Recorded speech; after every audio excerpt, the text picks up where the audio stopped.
오늘 평신도 신학 강좌 76번째 시간으로 히브리서 세 번째 부분의 말씀 함께 살펴보도록 그렇게 하겠습니다. 지난주까지 6장까지의 말씀을 살폈고요. 오늘은 우리 7장 이하의 말씀들을 살피도록 하겠습니다.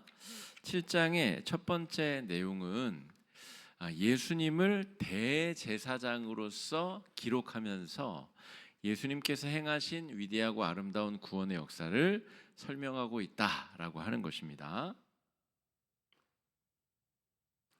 대제사장이다 그러면은 우리 개혁교회 신앙인들에게는 또 신약의 은혜의 시대, 성령의 시대를 살아가는 우리들에게는 딱 와닿지 않을 수가 있습니다. 그런데 이 히브리서가 누구에게 쓰여진 성경 서신서라고 말씀드렸죠?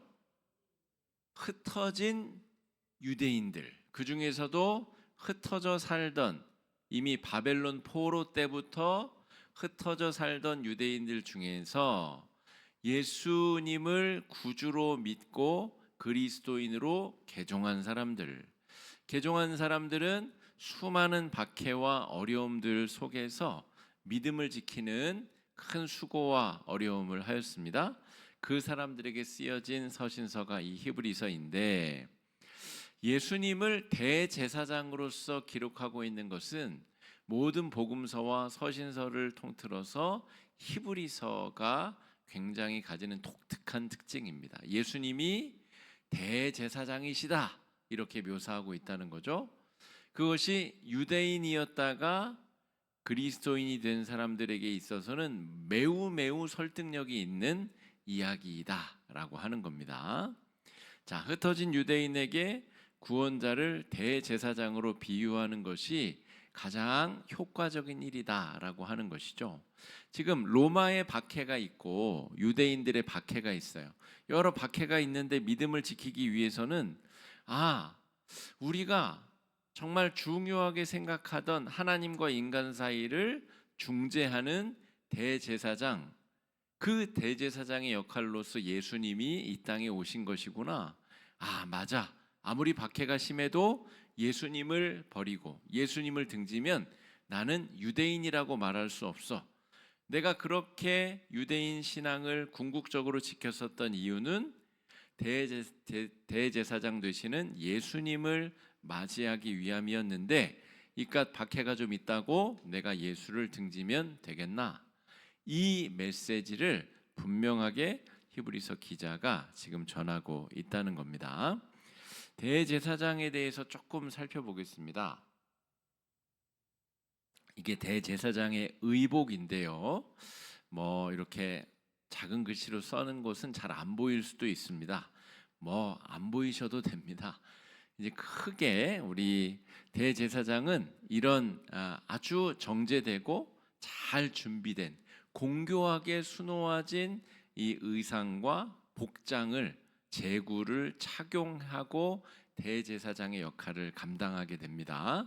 그래서 경건한 이 모자와 이 금으로 만든 관을 쓰는데 여호와께 성결이라고 하는 말이 쓰여져 있습니다. 그리고 이 허옇게 된 속옷 위에 파란색 이 내옷, 이 겉옷을 입는데 그것은 판결 흉패 안에 입는 것입니다. 이게 다 영적인 의미들이 있는데 오늘은 그걸 살피는 날은 아니니까. 그리고 이 우림과 둠밈이라고 하는 판결 흉패를 담는 이 판결 흉패를 이제 입게 됩니다. 그리고 3, 4, 12, 이 오른쪽 그림을 보면 보석이 가로로 3개, 세로로 4개, 3, 4, 12, 12지파를 상징하는 희귀하고 값진 보석들로 판결 흉패를 차게 되는데, 그 안에는 작은 돌 2개가 들어가는 주머니 형태가 됩니다. 그리고 양 어깨에 호마노라고 하는 또 다른 보석이 달리게 되는데 거기에는 6지파 총 12지파의 이름이 새겨지게 됩니다. 그리고 온갖 귀한 실, 금실 이런 걸 다 섞어서 이제 대제사장의 옷을 만들게 됩니다. 그리고 요게 이제 판결 흉패와 요게 조금 뭐 어릇어릇하게 제가 보이네요. 그 판결 흉패 12개와 그 안에 들어가는 이 우림과 둠밈이라고 하는 두 돌 덩어리입니다. 그러니까 매끈한 조약돌 같은 널쩍한 조약돌 같은 것, 하얀색 돌, 까만색 돌, 이렇게 판결 흉패는 우림과 둠밈. 우림이라는 말은 빛이라는 말이고요. 둠밈이라는 말은 완전함이라는 말입니다. 그래서 이걸로 어떻게 하나님의 뜻을 물었을까요? 어떻게 물었을까요, 여러분? 하나님의 뜻을 이 우림과 둠밈으로 물었거든요. 어떻게 하나님의 뜻을 물었을까요? 하얀색, 까만색이니까 넣어가지고 탁 꺼내서 하얀색이 나오면 예스, 까만색이 나오면 노. 그랬을까요? 그렇게 단순하지는 않았습니다. 신학자들이 이 돌의 활용법에 대해서 많은 연구, 역사적 고증, 또 전해져 오는 문헌들, 많은 이제 문헌들을 연구하였는데 성경에는 명확하게 어떻게 하나님의 뜻을 물었는지는 드러나지 않습니다. 집집마다 저게 다 있었던 게 아니에요. 이영옥 권사님 집에 이런 거 있어가지고 아이고 오늘 저기 친구들 만나러 가야 되나 안 가야 되나 짠 이렇게 하는 게 아니라 이것은 이스라엘 민족 전체의 대제사장에게만 있는 겁니다. 그래서 민족적인 질문을 할 때에 사용하게 되는 거예요. 전쟁을 하러 가야 되는데 나가야 됩니까? 물러서야 됩니까? 이럴 때 사용하는 겁니다. 왕을 뽑아야 되는데 그 왕의 자격이 있는 자가 누구입니까? 라고 할 때 이런 우림과 둠밈을 사용하게 됩니다. 학자들이 지금까지 밝혀낸 이 우림과 둠밈의 활용법은 여러 가지가 있는데 이 둠밈을 안쪽에 두고 우림을 밖으로 꺼내서 그것이 밝은 빛을 발할 때에 그것이 빛을 발하면 아까 우림이 빛을 상징한다 그랬잖아요. 그래서 그러면 하나님께서 나아가라고 하는 것이다. 혹은 빛나지 않으면 반대로 물러서라 하는 것이다. 이런 해석도 있고요. 이 우림과 둠밈 각자가 앞편과 뒤편이 있는데 제사장이 동시에 손을 넣어서 촥 꺼냈는데 앞쪽과 뒤쪽이 똑같으면 yes, 반대이면 no. 이런 식의 해석을 하는 학자도 있습니다. 어쨌든 굉장히 신비한 의미의 또 하나님의 뜻을 분명히 정확하게 묻고 나아가기 위한 도구가 이 우림과 둠밈이다 라고 하는 겁니다. 제가 지금 설명드린 내용이 여러분 막 마음에 와 닿진 않으시죠? 왜냐하면 우리는 유대인들이 아니기 때문에 남의 나라의 이 풍속과 그 전통 그리고 그 유대교 종교 안에 있는 깊이 있는 어떤 그런 사상적인 내용이 이거야 이제 내가 이해할 수 있는 그런 내용입니다. 근데 우리나라 사람들에게 예를 들어서 무슨 뭐 단군 신화 이야기를 통해서 조선 왕조 500년의 영조와 정조 뭐 이런 얘기를 하면 우리는 더 막 와닿겠죠. 조선 시대에 3년 상을 지내고 시묘라고 하죠. 부모의 묘 옆에서 3년을 지내고 이런 이야기를 하면 우리는 확 와닿지만 똑같이 그 얘기를 유대인들에게 들리면 유대인들은 그게 뭔 소린가 이렇게 생각할 겁니다. 그런데 유대인들은 출애굽 이후로 시내 광야에서 율법이 주어지면서부터 수천 년간 이러한 방식으로 자신들의 죄를 사함받고 또 대제사장이 대속죄일에 모든 이스라엘 백성들의 죄를 다 속죄하는 그런 제사를 드리는 그런 화해자의 역할을 했기 때문에 예수님이 다름 아닌 진짜 대제사장이야 라고 하는 이 히브리서 이야기를 이스라엘 백성들은 굉장히 의미 있고 중요하게 받아들였다라고 하는 겁니다. 그래서 히브리서의 아주 중요한 특징은 예수님을 대제사장의 비유에서 설명했다는 거예요. 다른 거 다 까먹으셔도 됩니다. 예수님을 뭐에 비유했다고요? 대제사장에. 그래서 대제사장이신 예수님을 믿기 위해서 믿음장도 나오는 거예요. 파편적으로 히브리서 말씀을 뭐 집마다 지은이가 있으니 하나님의 말씀 살았고 운동력이 있어, 또 믿음은 살아있는 것의 증거예요, 뭐 이런 파편적으로 아는 것은 별로 의미가 없습니다. 왜 그 말이 나오는가? 핍박과 어려움 속에 있는 이 개종한 그리스도인들, 그들이 심각한 핍박 가운데 있는데 도대체 무엇을 붙잡아야 되는가? 대제사장으로 이 땅에 오신 예수 그리스도를 붙잡고 그에 대한 믿음을 붙잡고 그에 대해서 증언한 구약의 여러 말씀들을 붙잡아서 그 말씀이 우리의 심령 골수를 찔러 쪼개기 때문에 말씀을 붙잡으라는 것이고, 그 믿음을 가지고 예수가 대제사장이라는 믿음으로 승리하라는 내용이 히브리서 11장의 내용입니다. 교회를 수십 년 다녔는데도, 히브리서를 수십 번 읽었는데도 왜 읽는지, 이게 무슨 의미인지를 모르고 읽으면 그거는 정말 너무나 시간 낭비라고 볼 수가 있어요. 히브리서에 기록된 목적은 대제사장으로 오신 예수를 믿으라는 겁니다. 믿어서 뭐 하라고요? 핍박을 이겨내고, 배교하지 말고, 핍박 좀 있다고 예수 등지고 떠나지 말고 예수를 굳게 붙잡고 나아가서 승리하라는 이야기입니다.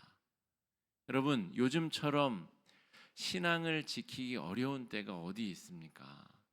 교회를 향한 여러 박해와 어려움들이 있고, 또 사람들이 먹고 살만해지니까 영적인 갈등과 고민을 다른 데서 찾기 시작하고, 교회는 이 존재 자체를, 존립 자체를 염려해야 될 정도로 서구권 영국과 또 여러 이 유럽 기독교 나라들이 가고 있는 그런 길들, 교회 어르신들만 가득하고 그 어르신들마저 숫자가 줄고 있고, 교회가 하나둘씩 다 팔려나가서 술집으로, 책방으로, 카페로 다 팔려나가는 그런 상황에 직면해 있다라고 하는 거죠.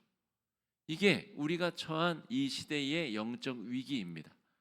히브리서가 기록된 당시에는 혹독한 박해와 핍박이 문제였다면, 지금은 사람들이 너무 잘 먹고 잘 살고 하나님 앞에 영적인 문제를 가지고 나오려 하지 아니하는 그러한 문제들, 놀러가기 바쁘고 또 여기저기 여흥과 또 취미도 즐겨야 되기 때문에 신앙의 문제가 뒷전으로 밀려가는 것이 우리가 처한 이 영적인 시대의 문제다라고 하는 거죠. 이 시대 속에서 참된 대제사장으로 우리 가운데 오신 예수님을 우리가 붙잡아야 된다, 이런 말입니다. 자, 7장 15절로 17절까지 말씀 읽어보겠습니다. 시작. 멜기세덱과 같은 별다른 한 제사장이 일어난 것을 보니 더욱 분명하도다.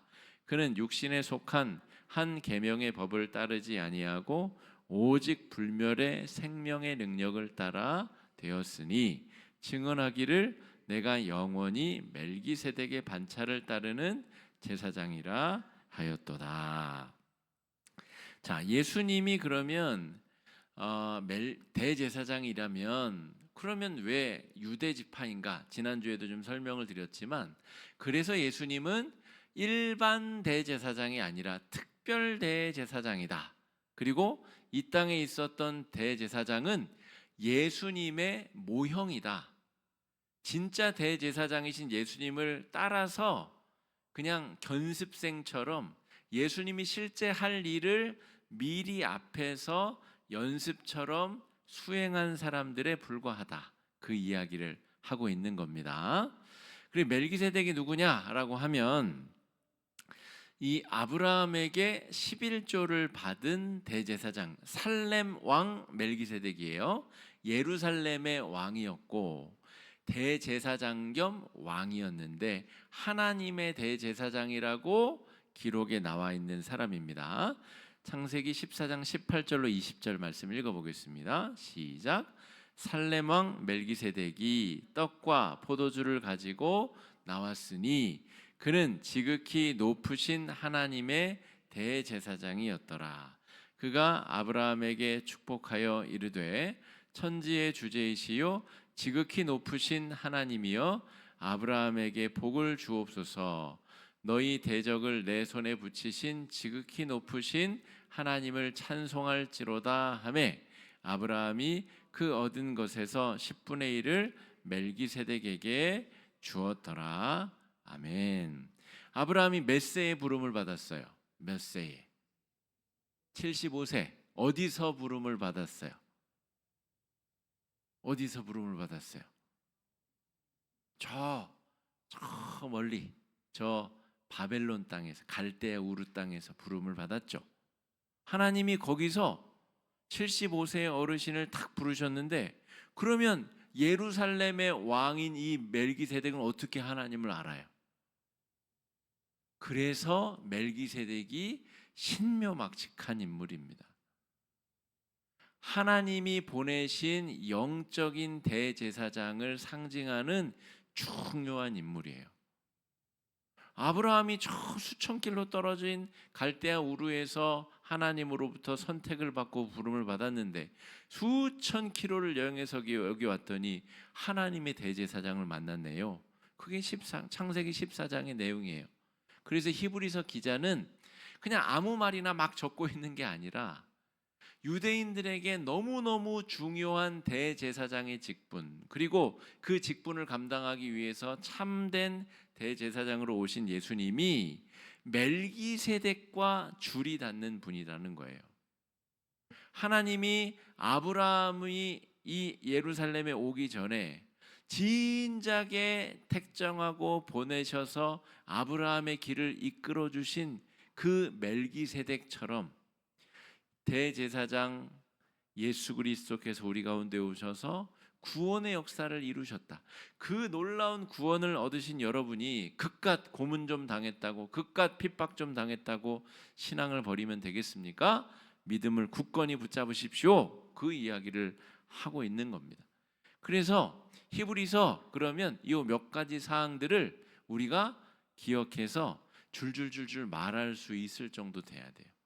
성경을 인용해서 암송까지는 못하더라도 누구에게, 왜, 무슨 이유로, 무슨 주제로 한 얘기인지를 우리가 이야기할 수 있어야 된다 하는 겁니다. 8장에는 자, 하나님이자 대제사장이신 나사렛 예수 그리스도는 초월적인 화해의 대제사장이시다라고 하는 거예요. 아까 대제사장이 막 관도 쓰고 뭐 여호와께 성결 금띠도 차고 뭐 속옷 입고 파란색 옷 입고 거기에 판결 흉패 차고 우림과 둠밈 넣고 그 손에 든 거 보셨어요? 요즘에 성공회나 가톨릭 성당에 가도 이렇게 향로 흔들면서 사제가 입장하거든요. 그거 따라하는 거예요. 그렇게 막 엄청나게 화려한 제구들을 가지고 막 이렇게 한단 말이에요. 그거를 1년에 한 번, 1년에 한 번에서 모든 이스라엘 백성들의 죄를 유대력으로 7월 10일 1년에 한 번 대제사를 드려서, 그래서 대제사장이에요. 1년에 한 번씩 모든 민족의 죄를 다 리셋, 다 속한단 말이에요. 그런데 이 대제사장은 1년짜리 제사를 지내는 사람이에요. 그마저도 대제사장이 죄를 지으면 제사를 드리다가 죽어요. 그러니까 이 사람은 자신의 역할을 감당하기 위해서 얼마나 1년 동안 자기의 몸과 마음을 다스리고 지키고 율법을 준수하고 온갖 노력을 기울여서 그 자격을 유지해야 되는 겁니다. 그 자격을 유지 못했다가 지성소에 들어가면 그냥 죽는 수가 있어요. 그마저도 1년짜리란 말입니다. 그런데 초월적 대제사장이라고 제가 써놨죠. 예수님은 단번에 십자가에 달려 돌아가심으로 말미암아 과거와 현재와 미래의 모든 사람들의 죄를 일소하시고 다시 십자가에 달리실 이유가 없는 초월적인 대제사장의 직무를 감당하신 위대한 대제사장이시다, 이 이야기를 하는 거예요. 근데 여러분 집에 가셔서 7장, 8장 여러분 진짜 한번 읽어보세요. 하나도 모를 내용입니다. 뭐라고 그러는 건지, 이게 뭐라고 써 있는 건지. 그런데 그 내용이에요. 이 내용을 알고 보면 그래도 조금 더 이해가 가고, 조금 더 이해가 가고, 그렇게 성경을 깊이 있게 읽어가는 것이 중요합니다. 10년 동안 히브리서를 한 번만 읽어도 돼요. 제대로 읽으면 10년 동안 10명, 100명에게 설명할 수 있어요. 그런데 10년 동안 히브리서를 10번, 20번 읽고 10번 쓴다고 했는데 아무 뜻도 모르고 읽고 쓰고 하면 무슨 의미가 있겠어요? 히브리서가 왜 쓰여졌는지, 무슨 주제가 있는지 우리가 알아야 된다는 거죠. 자, 예수님을 통해 맺어지는 언약이 본질적이며 최종적인 언약이다. 우리가 지금 새벽에 산상수훈 말씀 묵상하고 있는데요. 아마 내일 새벽 말씀에 예수님이 내가 율법을 폐하러 온 것이 아니라 율법을 완전하게 하러 왔다. 5장 이 중간 부분에 그 말씀이 나오거든요. 예수님이 율법을 율법 이거 못 쓰는 거야. 이거 없애버려야 돼. 내가 새로운 율법을 주노라 하신 게 아니라 율법은 어떤 예수 그리스도 오기까지의 그런 준비 절차, 과정, 의사가 되는 과정에도 여러분 뭐 예과, 본과가 있고 인턴, 레지던트, 전문의 이런 게 있잖아요. 그냥 의사라고 해서 다 똑같은 의사가 아니에요. 그러니까 이 율법은 이 예과, 본과, 인턴 정도인 거예요. 그러니까 정말 의술이 정말 뛰어난 참된 정말 놀라운 언약이 이제 맺어지게 될 때까지 이 율법이라는 것은 그것을 위한 밭갈이 과정, 예수님이 오시는 과정을 길을 닦는 과정이었다 볼 수 있다는 거죠. 그래서 지금까지 예수님이 오시기 이전까지의 대제사장들은 다 예수님이 어떤 역할로 오시는지를 보여주기 위한 역할이었다라고 하는 겁니다.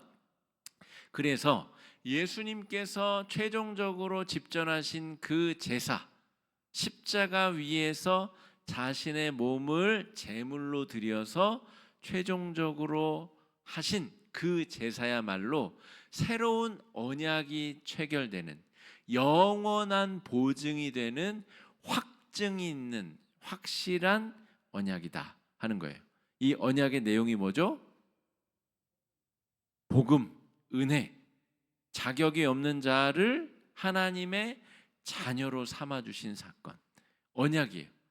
계약을 맺은 거예요. 부동산 계약하듯이 자, 당신한테 내가 10억을 받고 집을 팔아야 되는데 당신에게 특별히 내가 빵원에 집을 넘기겠소. 이런 겁니다. 그게 10억 정도가 아니라 수천억 조에 해당하는, 제가 이 수천억 조라는 단위는 없어요. 근데 새벽에도 제가 이런 표현을 썼고, 왜 이런 표현을 쓰냐면 없는 가치이기 때문에 그래요. 상정할 수 없는 수천억만 조, 뭐 초등학생들이 쓰는 그런 표현이죠. 실제로는 있을 수 없는 숫자의 영역, 무한대의 숫자. 예수께서 우리에게 주신 그 은혜의 선물의 가치, 말도 안 되는 계약서를 썼는데 그게 바로 그런 엄청난 가치의 것을 거저 주신 선물, 그 계약서, 말로 맺은 계약서, 그게 십자가 위에서 성취되었다라고 하는 겁니다. 8장에서 하고 있는 이야기는 그 이야기다. 언약을 맺으려니까 언약을 맺게 만드는 자격이 있는 사람, 부동산 계약을 맺을 때 부동산 중개 자격이 있는 사람이 해줘야 책임을 질 거 아니에요. 물론 너와 내가 그냥 써도 되지만 문제가 생겼을 때 그 책임을 누가 질 거예요? 그러느라고 복비도 받고 그러는 거 아니에요. 그 자격이 있는 자가 누구냐? 하나님의 자격으로서 이 땅에 오셔서 참된 대제사장의 직무를 감당하신 그분이 유일한 자격이 있는 분이자 계약을 성사시키신 주체이시다. 그 이야기를 논리적으로 하고 있는 거예요. 그러니까 히브리서는 이 바울 서신과 공동 서신의 다리 중간에 있는데, 로마서는 상대적으로 빛나는 서신서잖아요. 사람들이 막 굉장히 좋아하고 뭐 루터, 칼빈 다 로마서 주석 멋지게 이따만한 책들 쓰고 그런 빛나는 서신에 비해서 히브리서가 그러면 부족한 서신이냐? 제가 볼 때는 절대 그렇지 않습니다. 히브리서가 담고 있는 이 주제 의식은 굉장히 중요한, 우리 현대를 살아가는 신앙인들에게 너무너무 중요한, 시험 들어서 신앙을 그냥 엿바꿔 버리듯이 아이고 교회 안 나가 버려. 이 그냥 말이야 상처나 주고 말이야. 사람들이 그따위로 말이야. 그렇게 사람들 말 몇 마디에 그렇게 엿바꿔 버릴 만한 것이 아니라는 이야기를 하고 있는 겁니다.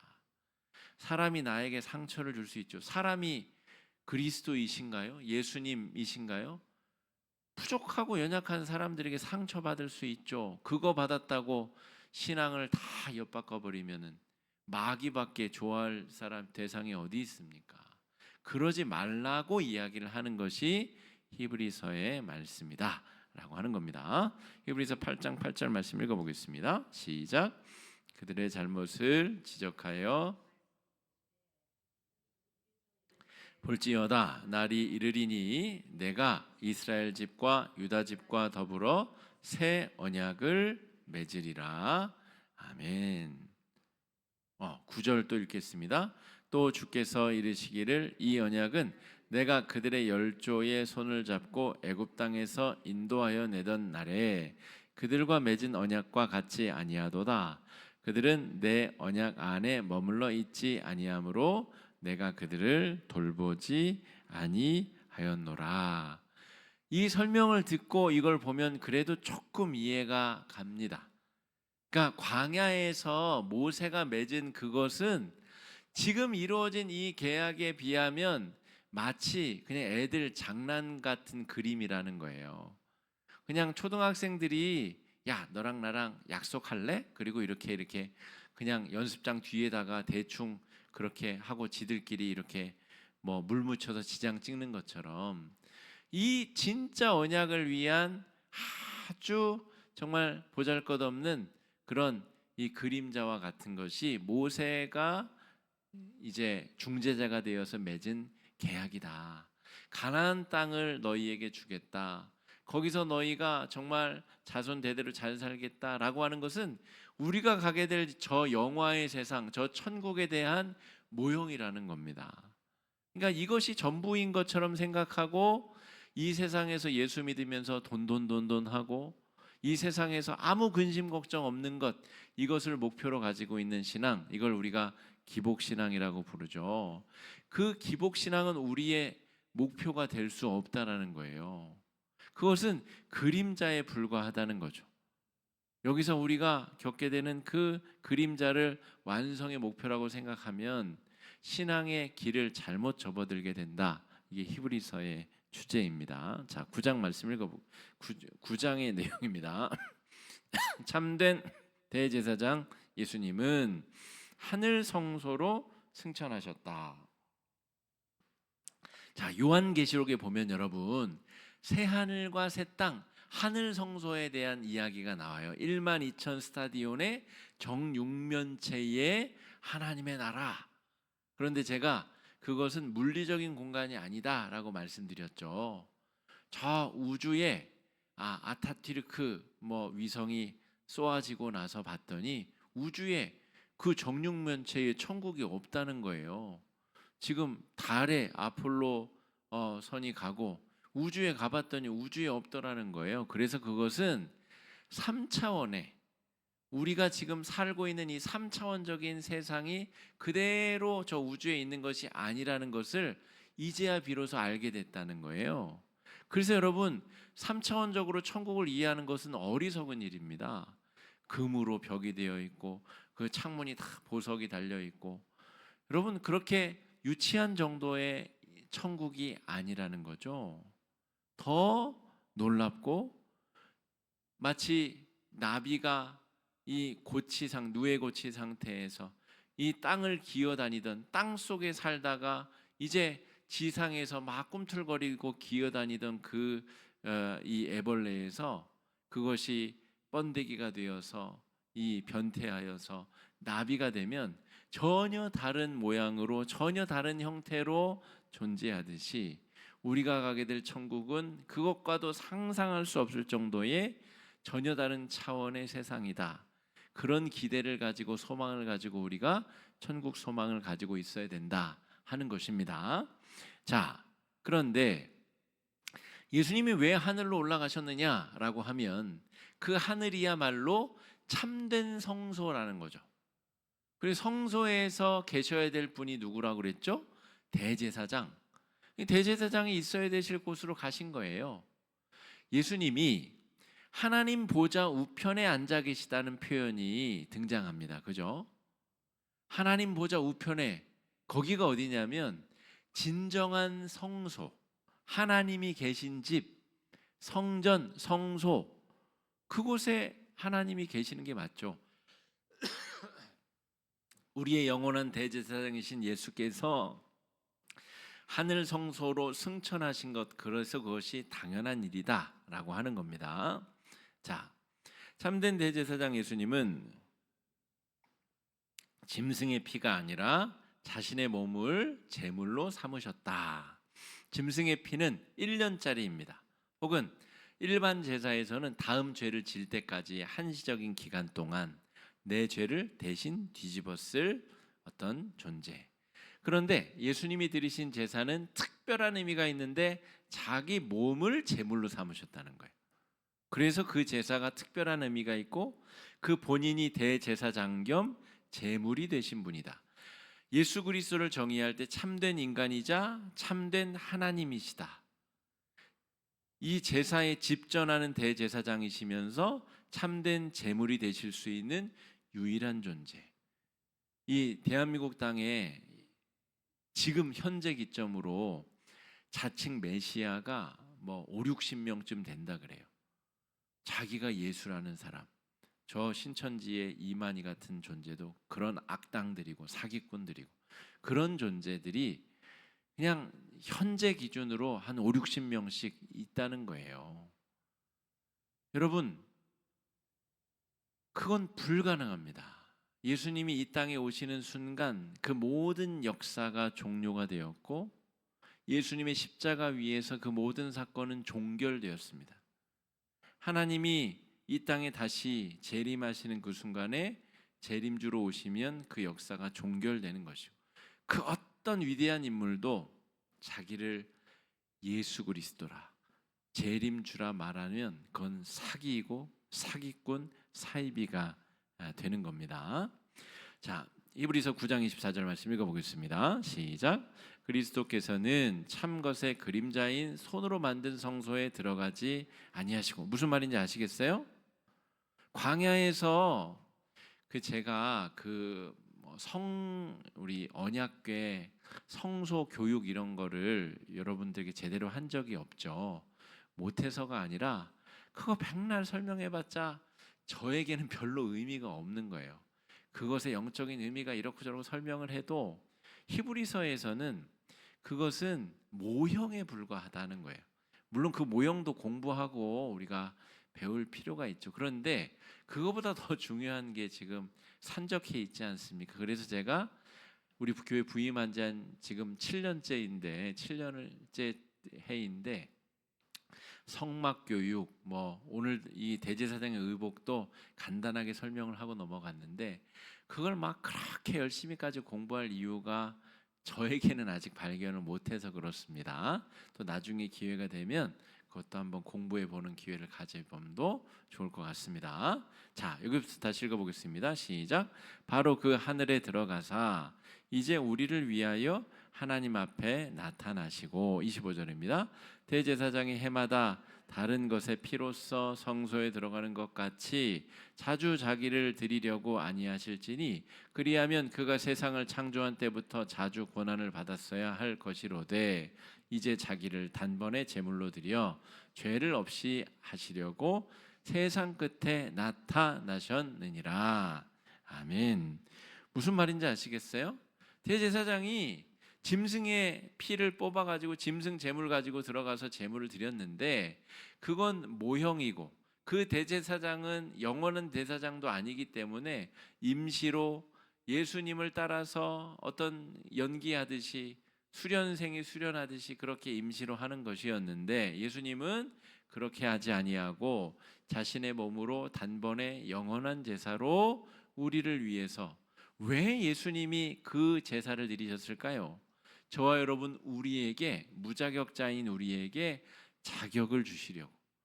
아까 말도 안 되는 숫자 수천억만 조짜리의 은혜를 우리에게 주시려고, 저 천국 계약서를 우리에게 아무런 이 대가도 없는 우리에게 무료로 그 집을 주시려고, 우리에게 하나님의 자녀가 되는 권세를 내게 주시려고 자기 몸을 희생제물 삼으셨다. 이 예수를 여러분, 누가 말 몇 마디 했다고 이 예수를 놓치겠어요? 내가 시험 들었다고 이 예수를 놓치겠어요? 내가 조금 마음 그렇다고 예수를 놓치겠어요? 여러분, 그러면 안 된다는 겁니다. 지금 히브리서 기자의 이야기를 하고 있는 겁니다. 같은 심정으로 저도 여러분들에게 이야기하고 있는 겁니다. 자, 10장에는 대제사장 예수님의 거룩한 제사로 하나님의 자녀가 된 사람들은 담대함을 품고 살라는 거예요. 자, 하나님의 자녀가 된 사람들이 쫄보처럼 그렇게 어리숙하게, 정말 세상의 겁박에 잔뜩 긴장해서 그렇게 살지 말라는 겁니다. 담대하게 살라는 거죠. 하나님의 백성이 되었으면, 하나님의 거룩한 자녀가 되었으면 자녀답게 그렇게 살라라고 하는 것이죠. 자, 히브리서 10장 35절 말씀 읽어보겠습니다. 시작. 그러므로 너희 담대함을 버리지 말라. 이것이 큰 상을 얻게 하느니라. 36절입니다. 너희에게 인내가 필요함은 너희가 하나님의 뜻을 행한 후에 약속하신 것을 받기 위함이라. 인내가 필요하다는 거죠. 핍박이 있고 환난이 있고 어려움이 있을 때에도 인내를 가지고 믿음으로 승리하라는 이야기입니다. 그래서 11장에서는 그 위대한 믿음장이 등장하는 겁니다. 히브리서 11장 믿음장, 이것만 기억하는 것은 아무 의미가 없어요. 왜 믿음이 필요한가? 10장에서는 왜 인내를 이야기하는가? 그 믿음과 인내를 갖기 위해서는 예수 그리스도가 진짜 대제사장이라는 것이 5, 6, 7장을 통해서 알아야 된다는 것이죠.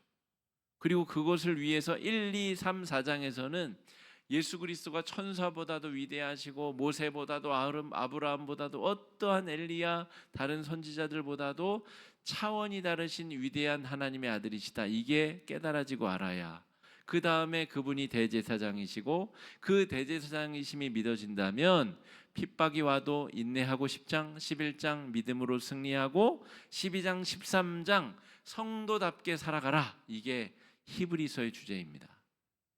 여러분, 이것을 오늘 밤 마음속에 딱 새기셔야 돼요. 그래서 히브리서를 언제 읽어야 될까요? 언제 읽어야 돼요? 시험 들었을 때 히브리서를 읽어야죠.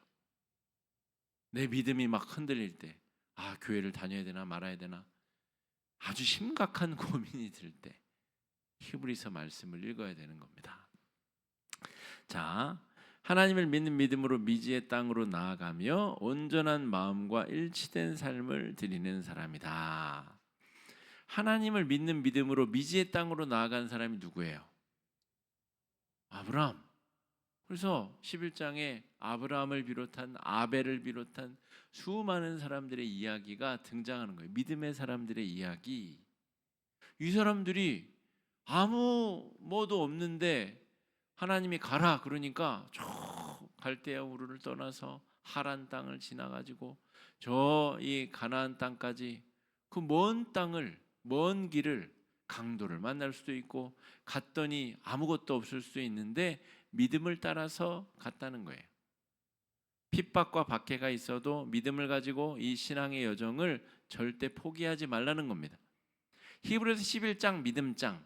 그래서 믿음을 가지자, 그게 아니라 무슨 믿음이냐는 거예요. 아무 전제 조건, 아무런 약속이 없는데 하나님의 말만 믿고 믿음의 길을 걸어간 사람들에 대한 이야기잖아요.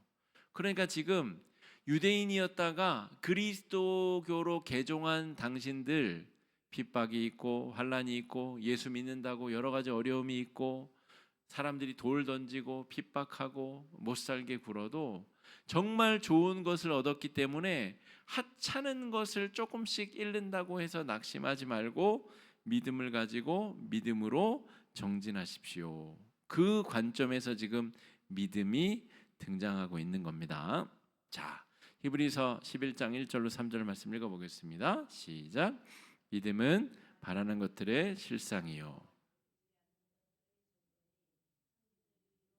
증거를 얻었느니라. 믿음으로 모든 세계가 하나님의 말씀으로 지어진 줄을 우리가 아나니 보이는 것은 나타난 것으로 말미암아 된 것이 아니니라. 아멘. 그러니까 여러분, 역사를 왜 배워요? 역사를 배우는 이유는, 역사를 공부하는 이유는 역사는 계속 반복되기 때문입니다.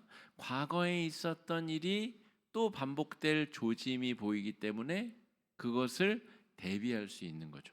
그러니까 자, 창세기에 보니까 아브라함이 믿음으로 행했어요. 야, 정말 대단한데 아무런 보장도 없는데 그 여정을 떠나다니 나도 미지의 땅으로 가봐야 되겠다. 예수를 믿고 이 길을 걸어가면 무슨 결과가 있을지 사람들은 잘 모르지만 나는 믿음의 선진들의 역사를 보고 나는 이 길을 따라가서 믿음으로 영적으로 승리해야지. 나는 그 길을 걸어가야 되겠다. 이렇게 다짐하고 배울 수 있다는 것입니다. 자, 12장은 그래서 삶에 대한 이야기로 연결됩니다. 12장, 13장은 어떤 삶을 살아야 되는가? 삶이 동반된 믿음으로 행하지 못하면 믿음에 파선하게 되어서 멸망하게 된다 하는 거예요. 그러니까 조금만 박해가 임하면 그냥 개종해버리고 또 돌아갔다가 또 다시 돌아오고 그렇게 하지 말라는 겁니다. 내가 예수를 믿는다고 하는 믿음을 가졌으면 삶이 그것을 증명해내야 된다는 거예요. 그것이 바로 야고보서와 히브리서가 또 연결되는 부분이기도 합니다. 히브리서 12장 16절 17절 말씀 읽어보겠습니다. 시작. 음행하는 자와 혹 한 그릇 음식을 위하여 장자의 명분을 판 에사와 같이 망령된 자가 없도록 살피라. 너희가 아는 바와 같이 그가 그 후에 축복을 이어받으려고 눈물을 흘리며 구하되 버림바가 되어 회개할 기회를 얻지 못하였느니라. 자, 이 예를 잘 보세요. 자, 음행하는 자와 혹 한 그릇 음식을 위해 장자의 명분을 판 에서 같은 동급으로 보고 있다는 거예요. 음행하는 건 뭐죠? 바람 피웠다는 거죠.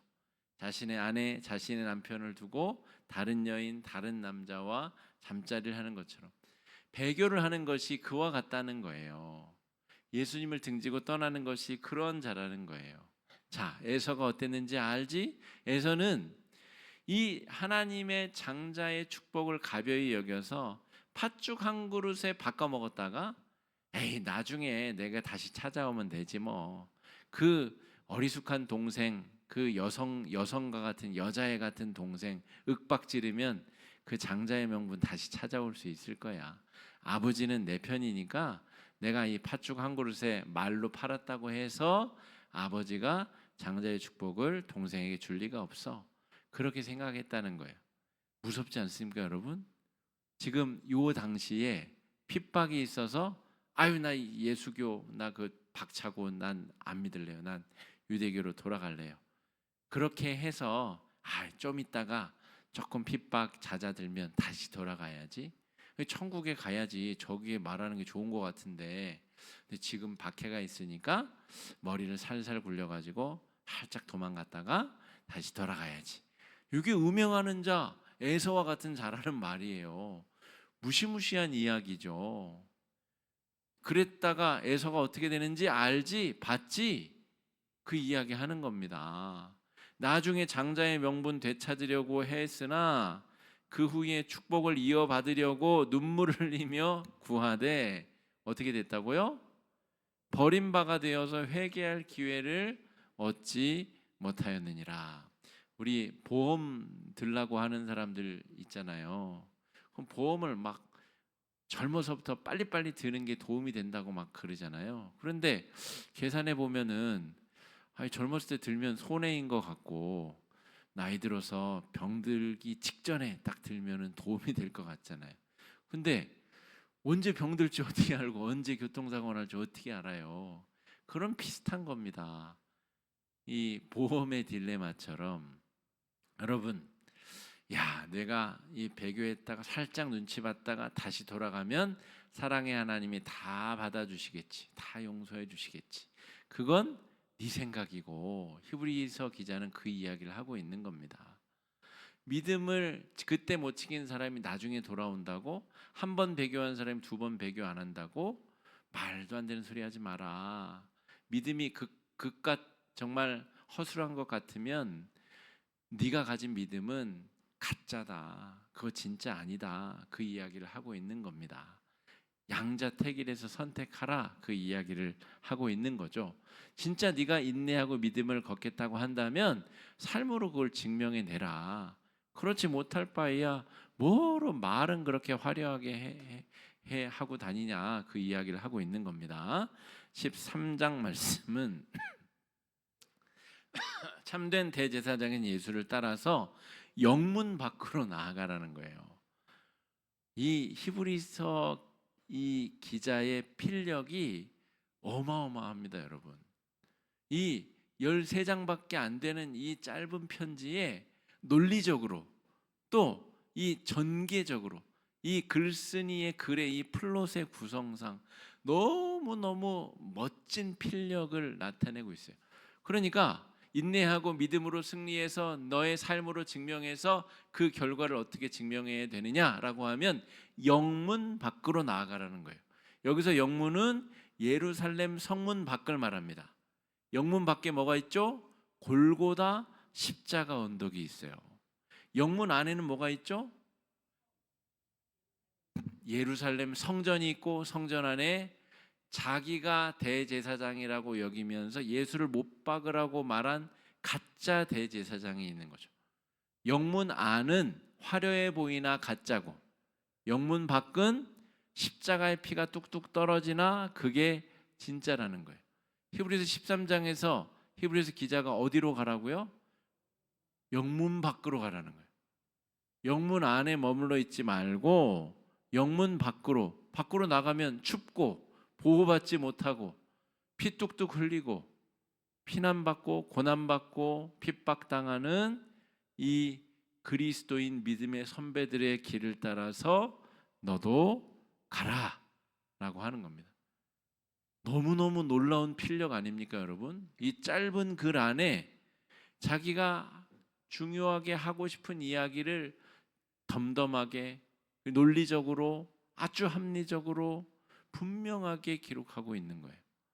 내가 예수 믿고 천국 가고 싶은데 따뜻하게 보호받으면서 안전하게, 그게 무슨 신앙이냐는 거예요. 예수 믿다 보면 예수 때문에 손해도 보고 핍박도 보고, 주일 아침에 예배 드리러 오려 그러면 남들 다 늦잠 자고 가족들하고 놀러 가는 그 시간에 회사 출근하듯이 씻고 닦고 옷 입고 교회 가서 예배 드리고 헌금 드리고 돈도 못 받는데 가서 봉사하고, 왜 그러냐는 거예요. 이게 바로 영문 밖으로 나가는 겁니다. 예수가 거기 계시고 예수의 보혈이 거기 있기 때문에 영문 밖으로 나가는 것이 인내하는 길이고 믿음을 지키는 길이고 승리하는 길이고 하나님의 자녀된 삶을 사는 것이다 라고 하는 내용입니다. 영원한 그림자 성전, 아주 화려해 보이고 화려한 옷을 입은 대제사장이 있지만 예수님이 계시는 영문 밖으로 나아가서 참된 하늘 성전으로 나아가자. 이게 13장의 내용입니다. 13장 13절 말씀 읽어보겠습니다. 시작. 그런즉 우리도 그의 치욕을 짊어지고 영문 밖으로 그에게 나아가자. 영문 밖으로 나아가서 승리하는 여러분 되시기를 바랍니다. 평신도 신학 강좌를 지금 76회째 하고 있는데요. 물론 앞쪽에 다른 것들도 했습니다만 이 성경 부분을 다룰 때에 여러분 내 마음이 이럴 때는 요 성경을 좀 읽어보면 좋겠다. 요 때는 네 권의 복음서 중에서도 이 복음서의 그 구절을 한번 내가 찾아보고 싶다.